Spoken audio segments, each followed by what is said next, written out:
Baik, bismillahirrahmanirrahim. Assalamualaikum warahmatullahi wabarakatuh. Bertemu lagi bersama dengan saya Sodikin untuk perkongsian maklumat berkenaan dengan ilmu elektrik yang mana saya dapat sampaikan. Semoga ada manfaat untuk kita bersama.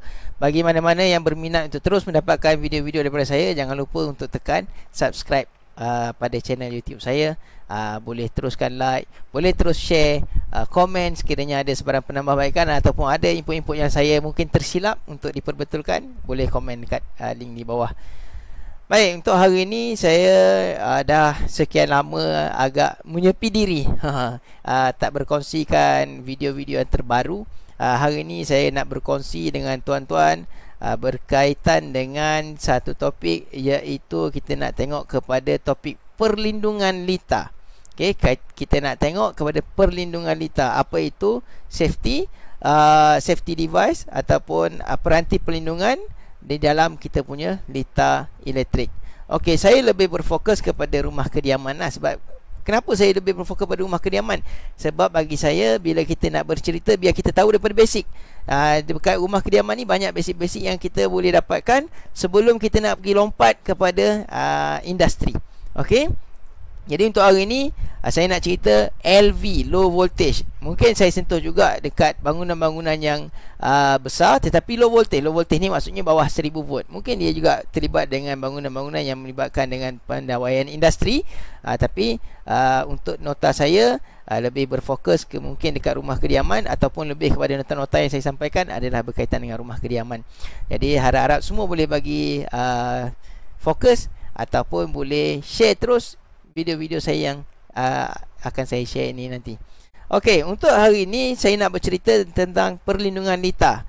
Perlindungan lita yang mana kita nak cerita dalam sistem pendawaian kita. Kita adanya sistem kawalan untuk lita kita, yang mana kawalan tu adalah bagi perlindungan. Kenapa dia kata kawalan? Sebab dia mengawal lah. Okey, kalau kita tengok daripada segi ayat dekat sini, dia kata apa itu perlindungan lita. Kawalan dan perlindungan lita, dia cerita tentang pendawaian yang mana adanya alat pengasingan, iaitu kita sebut sebagai isolator. Isolator, kemudian dia ada switch. Okey, dia ada pengasing, dia ada switch. Okey, yang mana dia sebaik-baiknya dia berlaku sepatutnya secara automatik. Kan? Alat perlindungan ni dia bertindak secara automatik sekiranya berlaku ketidakstabilan ataupun abnormal, bukan kebiasaan di dalam lita. Okey, setiap lita pendawaian kita perlu adanya sistem kawalan ataupun sistem perlindungan ni. Okey, kalau kita baca kat sini dia kata macam-macam lah.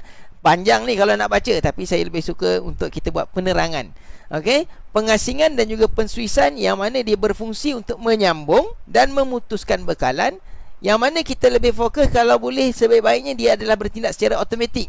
Kenapa kat situ ada tulis manual? Memanglah dekat sini saya tulis manual. Maksudnya kita boleh juga pergi on off secara manual. Tetapi untuk berlaku sesuatu abnormal dalam lita, ketidakbiasaan, ketidakabnormalan dalam lita, dia perlu bertindak secara automatik. Supaya bila dia bertindak tu juga, kita kena susun bila adanya sistem kawalan perlindungan lita, dia tidak mengganggu lita yang lain. Itu dia dah masuk kepada bab macam mana kita buat pengasingan, ataupun macam mana bab kita buat susun atur lita kita. Itu dia pergi kepada discrimination. Dalam bahasa Inggeris, discrimination. Dalam bahasa kita ni kita kata pembeza layanan. Macam mana susunan tatahan kita buat dalam kita punya alat perlindungan. Okey, kat situ dia kata mesti berlaku secara automatik, yang mana pada satu lita tanpa mengganggu lita lain dalam masa yang sama bagi mencegah bahaya. Bahaya kepada, kita fokus bahaya ni simple je. Bahaya kepada nyawa, bahaya kepada harta benda. Nyawa melibatkan manusia, melibatkan binatang, melibatkan tumbuhan. Siapa kata tumbuhan tak pakai elektrik? Siapa kata binatang tak pakai elektrik? Sekarang ni semua yang bernyawa biasanya menggunakan pakai elektrik. Okey, dan dalam masa yang sama juga kita bagi keselamatan kepada kita punya peralatan ataupun kita punya premis. Yang tu dimaksudkan dengan bahaya kepada peralatan tadilah. Okey, so kita kena elakkan bahaya ni kepada dua lah, kepada yang bernyawa dan juga kepada harta benda. Okey, perlindungan kepada lita kita, kita mesti buat kelengkapan kita, yang mana pengguna mesti terlindung daripada bahaya yang disebabkan oleh ni biasa bahaya yang ada dalam lita kita yang disebabkan oleh arus elektrik, iaitu arus lebih, arus bocor, lita pintas, kilat dan sebagainya. Kebanyakannya dia berpunca daripada arus.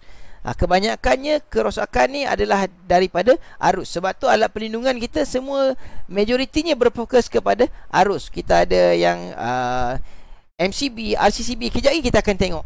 Dia banyak berfokus kepada arus.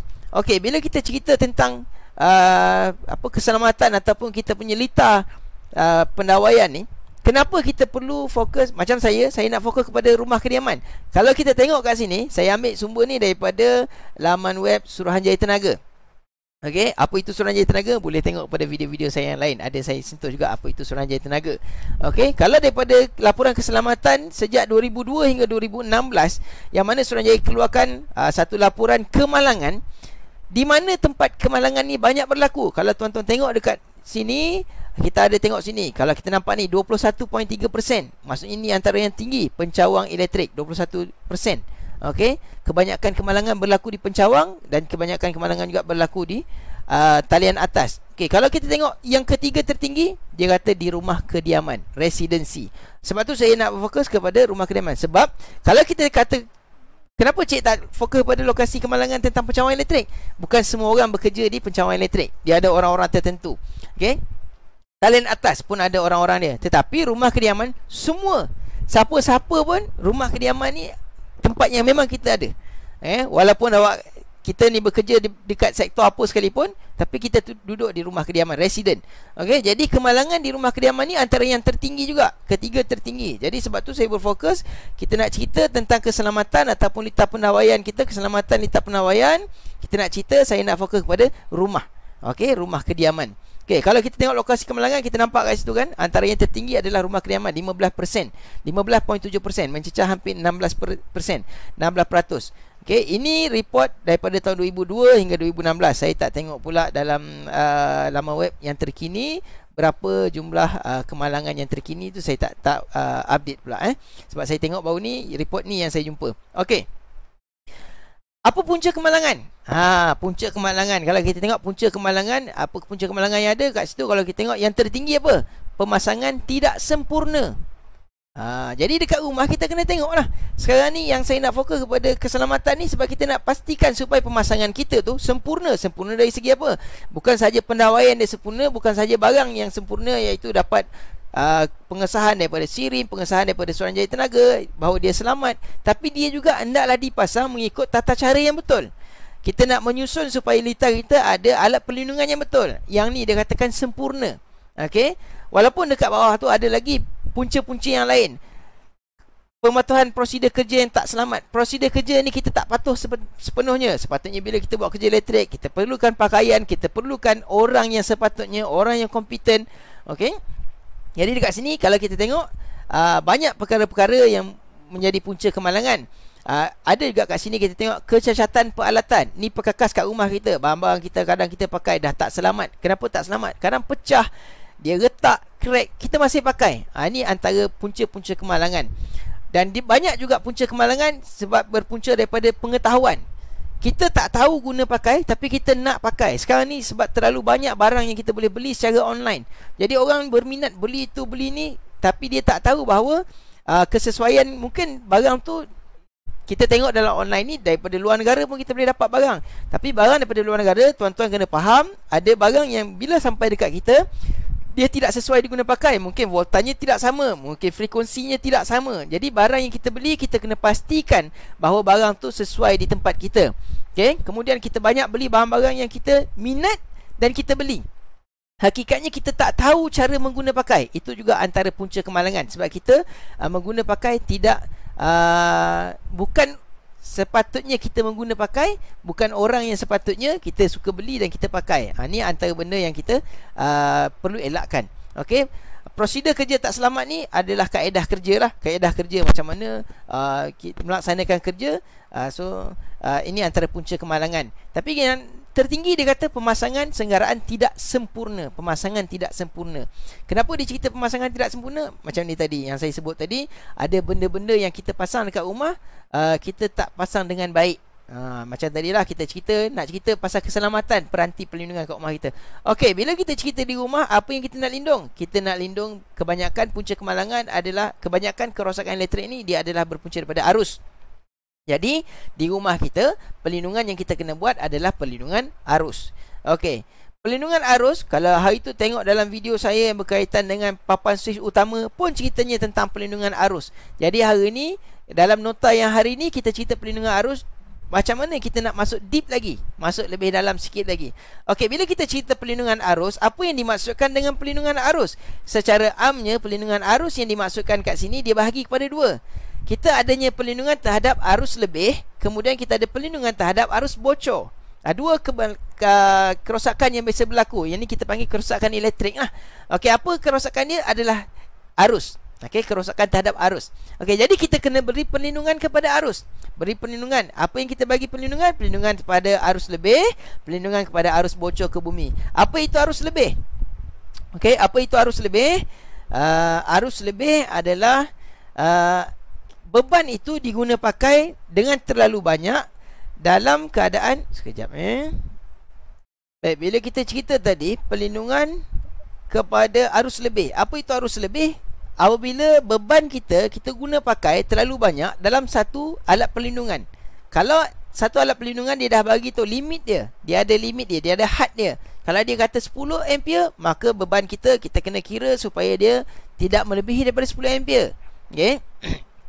Kalau kita belajar itu, dalam video saya cerita, kita mesti ada spare 20%. Tapi itu cerita papan switch utama lah. Tapi sama juga dekat sini. Bila kita pakai sesuatu MCB, bila kita pakai sesuatu alat perlindungan, maka kita kena standby sebab dia ada keadaan luar jangka. Kita jangan pasang, kita kata, oh, kita punya faktor pelbagaian. Boleh tengok juga video saya dalam faktor pelbagaian, macam mana kita buat kira-kira. Kita dah tahu jumlah arus, permintaan arus dia tinggi, maka kita akan standbykan MCB kita yang lebih sikit daripada permintaan arus tu. Okey? Apa punca juga yang berlakunya arus lebih? Arus lebih dia boleh berlaku apabila berlakunya litar pintas. Ini antara punca yang boleh berlakunya arus lebih. Bila ada berlaku litar pintas, dia juga boleh menyebabkan arus lebih. Okey.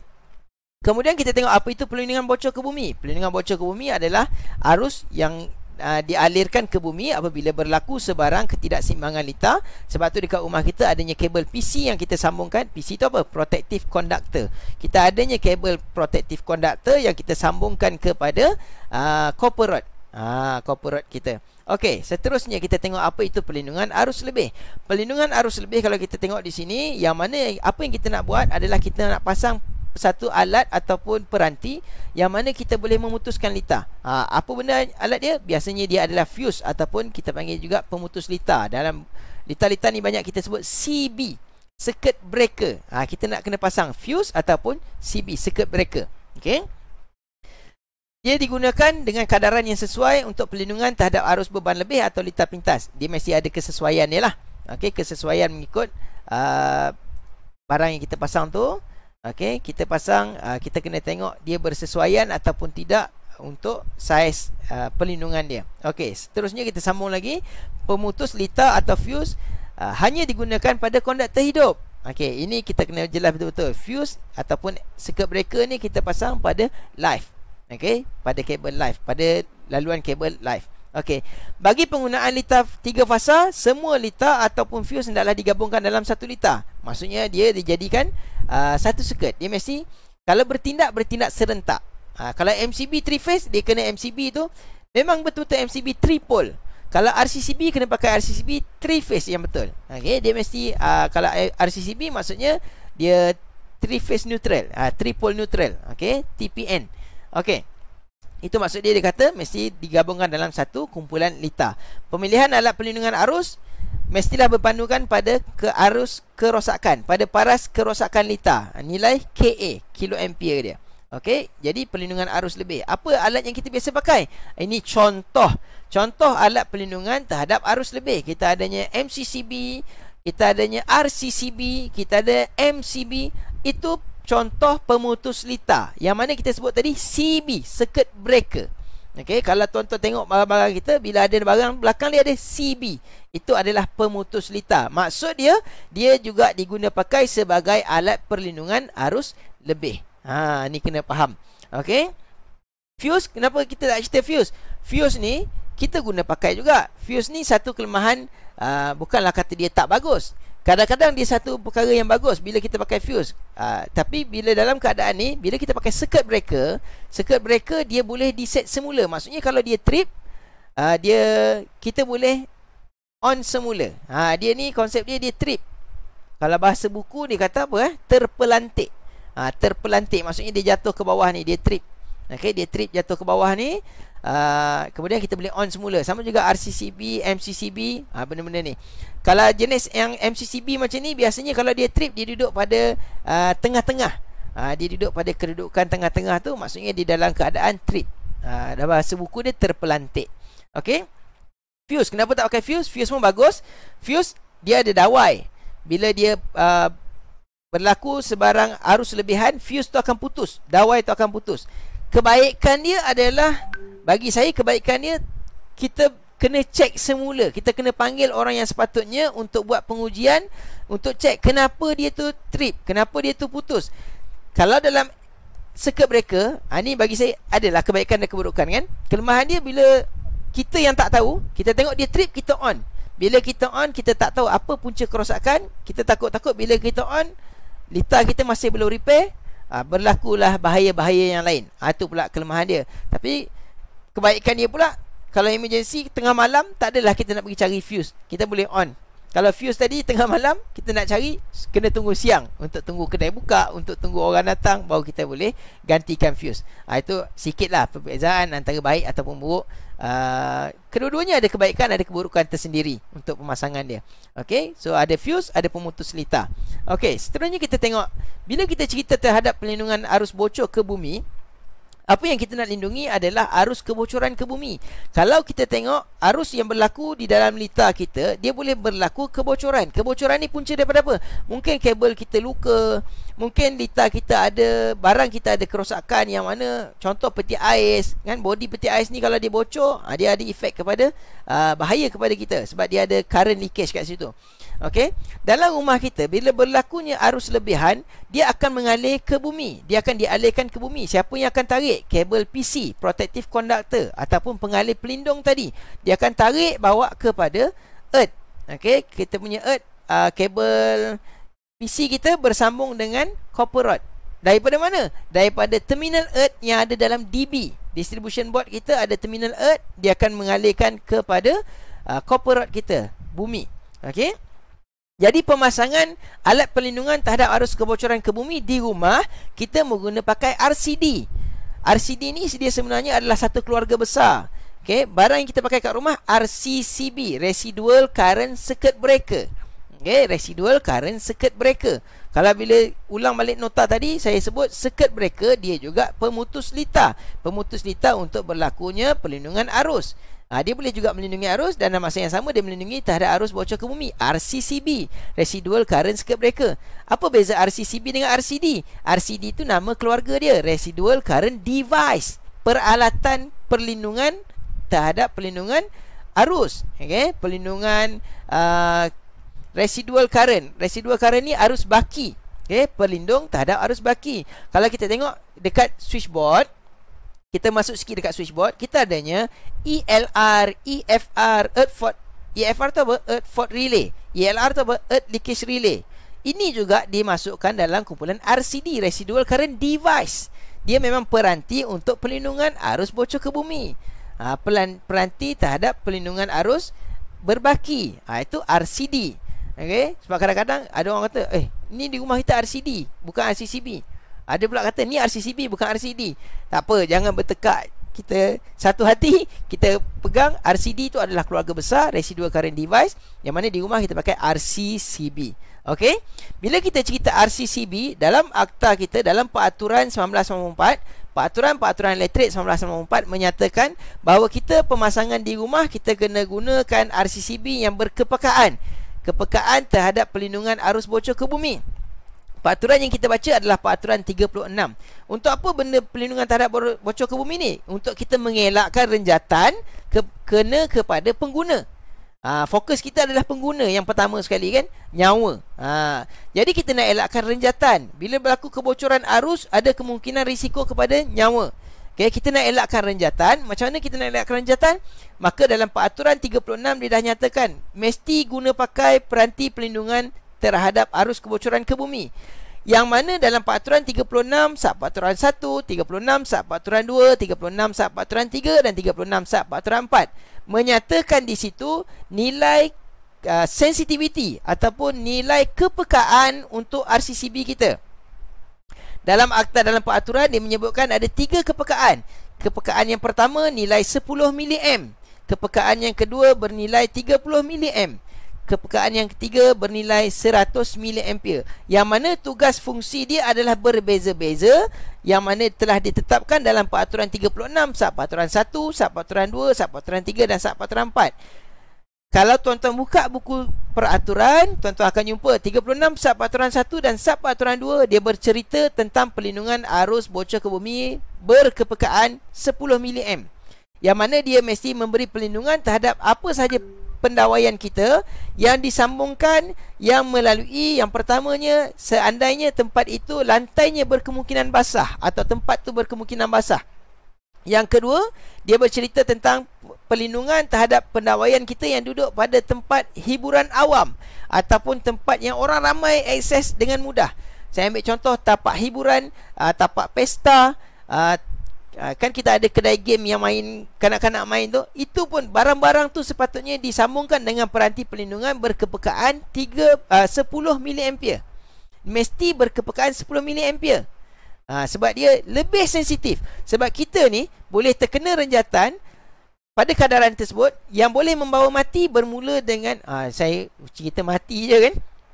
Ada kemungkinan kita ni terhenti, jantung kita terhenti mengepam darah pada kadaran kalau kita kena renjatan pada 50 mA, kita dah boleh jalan. Qalu innalillahi wa inna ilaihi rajiun. Kita boleh mati. Okey, tapi ini semua kerja Allah. Hidup mati ni kerja Allah kan. Tapi kita sebagai persiapan kita tahu nilai yang boleh membunuh adalah 50 mA. Sebab tu RCCB kita ada kepekaan 10 mili, 30 mili, 100 mili. Tadi cik cakap 50 mili boleh membunuh. Kenapa pakai RCCB 100 mili? Sebab dalam peraturan 36 sub peraturan 4 dia bercerita tentang peralatan yang litar lampu, litar aircon. Sebenarnya barang-barang tu tidak kita sentuh. Kita tidak sentuh secara langsung. Maka barang-barang itu kita boleh sambungkan dengan RCCB berkepekaan 100 mili. Kalau soket ni kita mesti berkepekaan 30 mili. Dalam peraturan apa? 36 sub peraturan 3. Okay? 36 sub peraturan 3 dia cerita mesti pakai RCCB berkepekaan 30 mA. Tuan-tuan boleh buka, cari dalam peraturan 36, sub peraturan 1, sub peraturan 2, sub peraturan 3, sub peraturan 4. Orang-orang kompeten, mana-mana pendawai elektrik, siapa juga yang terlibat dengan kerja-kerja elektrik, kena peka benda ni. Sebab tu rumah sekarang ni kalau ikutkan ST, dia nak setiap rumah mempunyai sekurang-kurangnya 2 RCCB, iaitu untuk litar pencahayaan dan juga litar kuasa. Ada juga dikeluarkan dalam satu panduan, garis panduan yang dikeluarkan untuk pemasangan terhadap water heater, alat pemanas air mandi. Water heater dalam bilik air tu, dia mesti menggunakan pakai RCCB khas dia, berkepekaan 10 mA. Sebab tu dia cerita tadi 10 mA pakai kat mana? Tempat yang lantainya kemungkinan basah. Maksud dia pemasangan peralatan kita dipasang pada tempat yang berkemungkinan basah. Jadi bilik mandi, takkanlah bilik mandi tak basah kan? Bilik mandi memang pakai air, maka dia adalah satu tempat yang berkemungkinan basah. Tetapi untuk water heater, tidak untuk pemasangan lampu. Kenapa tak, cik? Lampu itu kita tak sentuh, kecuali tuan-tuan pasang lampu di lantai. Apa ni, mana ada orang pasang lampu di lantai? Ada tuan-tuan. Kalau kita tengok kolam renang, kan ada lampu dalam tu. Maka lampu itu perlu disambungkan terhadap peranti pelindungan berkepekaan 10 mA. Ni kena jelas lagi. Okey.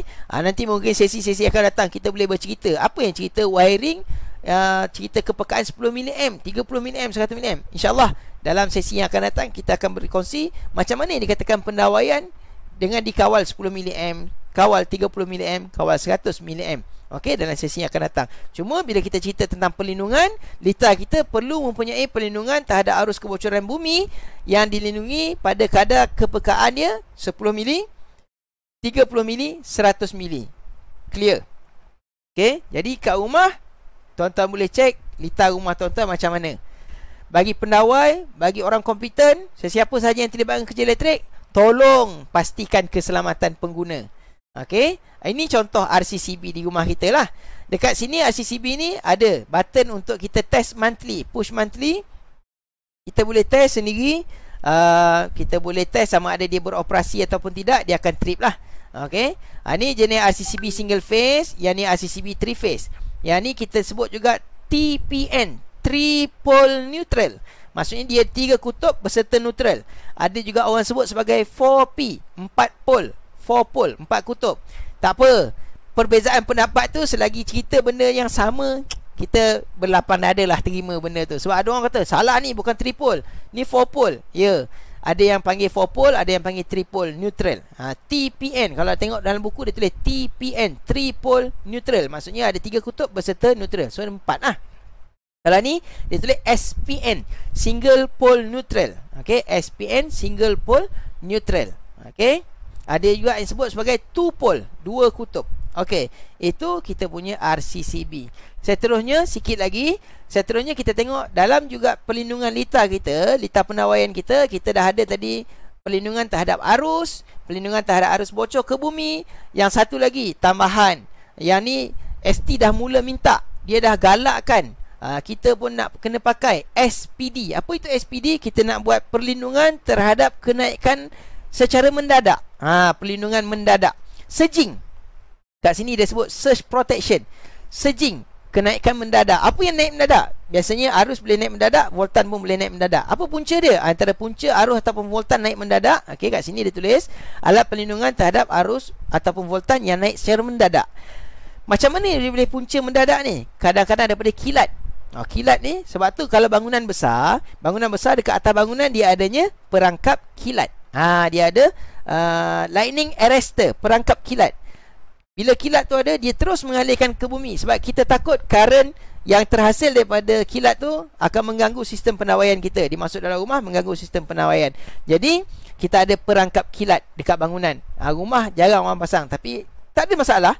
Ada modal, boleh pasang rumah tuan-tuan, tak ada masalah. Okey, jadi itu perlindungan lightning arrestor tu. Tapi alat yang kita guna pakai adalah alat dia adalah SPD, surge protection device, peranti perlindungan terhadap kenaikan mendadak. Okey, kenaikan mendadak. Okey, jadi alat perlindungan ni apa? Alat perlindungan tu dia dipasang, biasanya dia selari dengan bekalan masuk sebelum pergi kepada main switch. Sebelum sampai main switch ataupun sebelum sampai kepada circuit breaker tadi, dia akan pergi kepada SPD juga. Dia parallel, selari. Jadi bila dia pasang, kalau ada berlaku mendadak sebelum masuk ke dalam litar, dia pergi kepada SPD dan dia akan tripkan lah. Okey, dia dipasang. Sebab tu dia kata kat sini dipasang berdekatan dengan punca bekalan sebelum RCD. Maksudnya dia selari dengan main switch. Okey, itu kat bawah boleh tengok kadaran dia, jenis konduktor. Biasa kita pakai apa, copper lah. Okey, kabel kita biasanya saiz 4mm. Ni biasa kita pasang kalau dekat rumah sebelum nak masuk RCCB ataupun sebelum main switch kita parallelkan dia. Okey, ni alat dia, surging surge protection device. Dia kalau tengok kat sini, dia colour hijau. Colour hijau ni maksudnya ni masih okey lah. Kalau dia dah dapat detect, dia mengalirkan arus ke bumi, dia bocor ke bumi tu, dia alirkan surging, dia akan colour merah. Maksudnya dia dah pernah terpakai. Tapi benda ni bukan kata bila dia merah tu litar kita trip. Tak, dia tidak tripkan litar, dia tidak terpelantikkan litar, dia tidak offkan litar.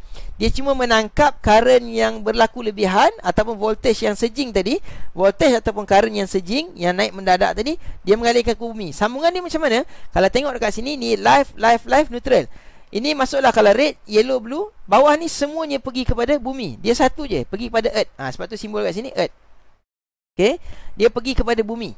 Dia pergi kepada bumi. So sambungan dia pergi terus ke bumi. Kalau ada surging, dia terus pergi ke bumi. Okey, itu untuk SPD. Jadi susunan tu yang kita cerita tentang perlindungan ni tadi, kita adanya perlindungan terhadap arus, perlindungan terhadap arus bocor ke bumi. Benda tu disusun kaedahnya macam ni. Okey, cuma dekat sini saya tak tunjukkan gambar macam mana disambung dua RCCB. Okey, ni tunjuk basic. Basic dia bekalan masuk sampai kat meter, pergi kepada main switch, pergi kepada RCD, baru pergi pada MCB. Ini basic dia. Basic. Okey, macam mana dengan SPD? Tak ada pun gambar SPD dekat situ. SPD disebut tadi sebelum RCD. Sebelum RCD kita pasang SPD. RCD tu apa? Yang dekat sini ya, RCD. Perlindungan kebocoran ke bumi. RCD, Residual Current Device, peranti arus baki. Okey. Jadi sebelum RCD iaitu main switch, dekat main switch kita pasangkan SPD. Yang ni MCB. Tadi gambar mula-mula kan ada tunjuk MCB. Okey. Barulah pergi kepada beban kita. Jadi SPD nak pasang kat mana? Ni SPD. Kalau tuan-tuan tengok gambar ni, okey, ni lita kita selepas meter, ni main switch yang dalam DB kita. Dia parallel ni. Ni SPD, ni simbol SPD disambung ke bumi. SPD disambungkan selari sebelum main switch, dan selepas main switch dia terus masuk RCB. Ni RCCB yang dipecahkan kepada dua. Kita ada 100 mA dan juga 30 mA. Mungkin satu masa nanti kita akan cari satu masa yang sesuai, ataupun saya akan buat video yang latest, video yang baru berkenaan dengan macam mana kita nak mengasingkan lita kita. Kenapa kita perlu asingkan lita RCCB adanya 30 mili, adanya 10 mili, adanya 100 mili. Mungkin saya akan buat satu video yang lain untuk kita berkongsi, kita membincangkan apa perbezaan RCD yang tersebut. Kenapa kepekaannya 10 mili, kenapa kepekaan 30 mili, kenapa kepekaannya 100 mili. Kalau tengok pada video ni, kalau tengok kepada gambar ni, ini kita punya SPD. Okay, SPD ada juga fuse dekat SPD. Dia ada double protection, nampak? Dekat sini pun ada fuse. SPD tu sendiri juga dia adanya pelindung, dia membawa sebarang surging current ataupun surging voltage terus ke bumi. Okay, kemudian dalam lita kita adanya RCCB dan juga ada MCB. Okay, ni contoh dekat sini. Bila kita pakai pemanas air tadi saya sebut, pemanas air kita mesti pakai 10 mili. Ini satu kaedah yang mana dia memasang RCD selepas MCB. Kita cerita kemudian. Nanti dalam video akan datang kita cerita pasal RCCB je. Kita cerita pasal RCCB dekat rumah kita. Okey, jadi ini adalah contoh bagi pendawai, bagi mana-mana orang kompeten, orang-orang yang terlibat dengan kerja elektrik, tolong hadamkan benda ni, tolong perhati betul-betul. Bila kita buat kerja pendawaian, kita perlu ikut kehendak yang ditetapkan oleh Suruhanjaya Tenaga. Garis panduan telah dikeluarkan, maka kita kena ikut untuk keselamatan dan juga kebaikan semua pihak. Jangan kita fikir untuk kita lepaskan buat kerja je. Kadang-kadang klien kita memang minta, saya nak pasang satu je. Sebab bila kita buat dua RCCB, mestilah kos dia agak tinggi lah. Mestilah berbeza kos dia kan? Kita pasang 2 barang, 3 barang kan. Tapi kita kenalah bertanggungjawab sebagai orang yang mahir, orang kompeten ni tadi. Maklumkan kepada klien kita, maklumkan kepada pengguna apa kesan dia bila kita pakai satu, bila kita pakai 2 alat perlindungan, bila kita pakai 3 alat perlindungan. Kita kena bertanggungjawab untuk menerangkan. Terpulang selepas pada itu, klien nak terima ataupun tidak. Macam sekarang lah, kalau kita sakit, sebelum doktor nak buat operation pun dia kena terang kat kita kenapa perlu buat operation, kita setuju ataupun tidak, kita sign surat. Tapi setakat ni saya rasa pendawai-pendawai mempunyai kemahiran, mempunyai pengetahuan untuk menerangkan kepada pengguna dari segi keselamatan. Sebab kita ni bila cerita bahaya, semua orang takut lah.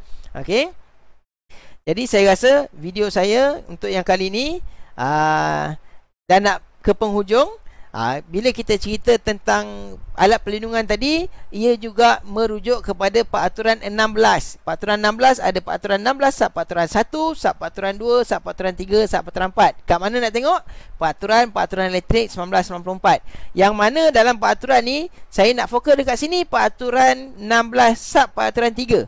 Dia kata, mana-mana fuse atau pemutus lita hendaklah dibina, disusun dengan apa-apa cara supaya dapat memutuskan arus apabila ia melebihi nilai yang diberikan bagi masa yang mencukupi bagi mencegah bahaya. Maksudnya alat yang kita pakai sebagai orang kompeten, sebagai pendawai, tuan-tuan kena pastikan pengiraan tuan-tuan betul, barang yang kita pakai bersesuaian dengan kadaran arus dia, bersesuaian dengan perlindungan yang kita kena buat. Okey, supaya berlakunya bahaya, dia boleh bertindak dengan masa yang cukup. Kat situ dia tulis masa yang mencukupi untuk mengelakkan bahaya. Dan juga fuse atau pemutus lita ini perlu dibina, dikawal atau ditempatkan dengan apa-apa cara supaya dapat mencegah bahaya. Kita pasang, kita letak, kita buat, kita nak elakkan bahaya. Kita dapat mencegah. Sebelum dia berlaku, kita dapat cegah dulu. Yang tadi dekat A dia kata pastikan kita pilih alat yang betul supaya dia mempunyai masa yang cukup untuk elak bahaya tadi. Tapi sekarang dalam B dia kata perlu buat, perlu letak, perlu laraskan tempat tu supaya dia tu boleh mencegah bahaya daripada kita elakkan. Kita nak elakkan apa? Bahaya daripada lampau panas, overheat, lampau panas, pengarkaan, sparking, atau daripada penyelerakan logam panas atau bahan lain. Dalam peraturan 16 dia dah sebut. Dan dalam peraturan 16 sub peraturan 4 dia bagi tahu fuse yang disebut dalam peraturan 3 sub peraturan 3 tadi, fuse dalam sub peraturan 3 dia kata hendaklah sama ada yang dibina sedemikian rupa atau yang dilindungi dengan Swiss supaya bahagian boleh lakurnya mudah diganti tanpa bahaya. Kita buat supaya barang tu kalau berlaku kerosakan kita mudah nak ganti. Dalam peraturan dah sebut. Okey, kita kena buat supaya kita pasang Swiss ataupun fuse tersebut mudah diganti tanpa bahaya. Tu kena ingat. Okey. Jadi saya rasa perkongsian saya untuk hari ini, untuk kali ini video saya sekian itu dahulu. Jadi boleh terus menyokong saya dengan menekan butang subscribe, boleh terus menyokong saya dengan komen, boleh terus menyokong saya dengan like video-video saya, share supaya manfaat dapat diberi kepada ramai lagi orang, dan kita sama-sama menjana pahala akhirat, saham akhirat. Semoga kebaikan itu dapat kita berkongsi bersama. Segala yang baik datang daripada Allah Subhanahu Wa Taala. Kekurangan, kelemahan hakikatnya tetap daripada diri saya, yang memang daripada Allah juga datangnya ia. Okey, sekian. Wabillahi taufiq wal hidayah. Assalamualaikum warahmatullahi wabarakatuh. Terima kasih.